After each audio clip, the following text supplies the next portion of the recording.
So, we went to Faroe. Yes.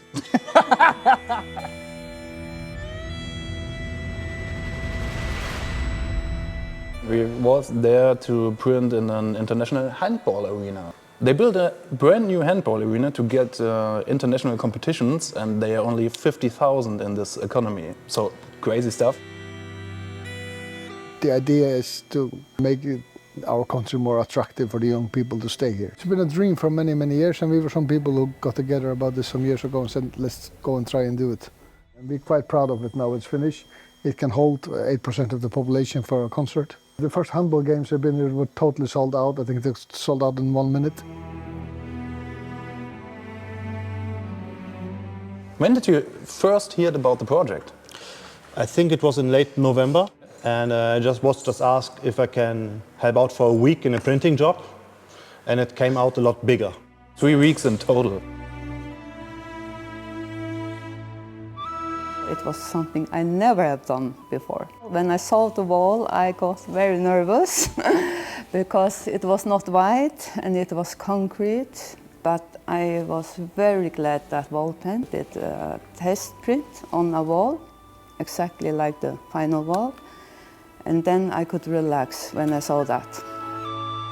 For me, it was also amazing to work with Edward Fuglø, a well-known artist on the Faroes. So when I first saw the motifs, it was on my computer and maybe this white, so it looks like a post stamp or something like that. I didn't know that it existed, that kind of technique, but I think it's very fascinating. It's like to see a wall getting tattooed.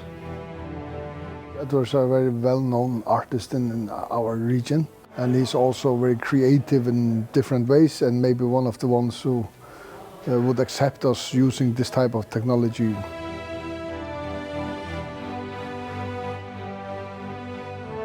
So all the motifs were Viking inspired, because all the Faroe people are descendants of the Vikings, and you can see this on the whole island. I also saw space motifs in there, and I guess that was Edward's idea, because the stones are not lying around in the motif, they are flying, so like asteroids, and there was some flowers with the face, you remember? Yeah, I did. So the very detailed flowers.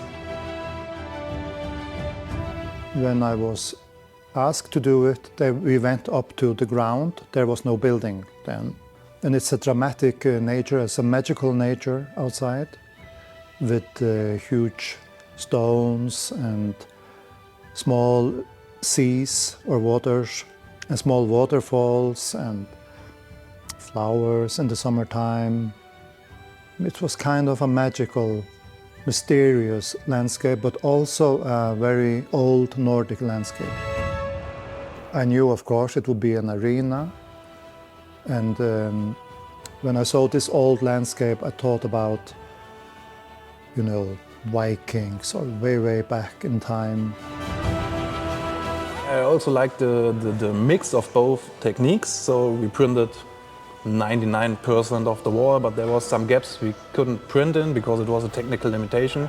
And then Edward started painting it. So, and we have both, so it's printed and the rest is fitted by paintings, and you can't see it. So it's pretty cool that two techniques fit together in one. We're talking about the painting on plates and bolt them up and so on, but it's not going to work. I mean, it's 400 square meters or something. Huh? So it wouldn't finish yet? No, no. And also I think it's pretty cool that you see it faded into the concrete. Huh? So an original art which is made by hand by a good artist and replicated again. The people from wallPen and the artists had a very good cooperation, and I think it was impressive to see how fast it is to do it and how good the quality is. It was extremely funny to be a part of. So what do you think about the final result? I think I'm very happy with it, yeah.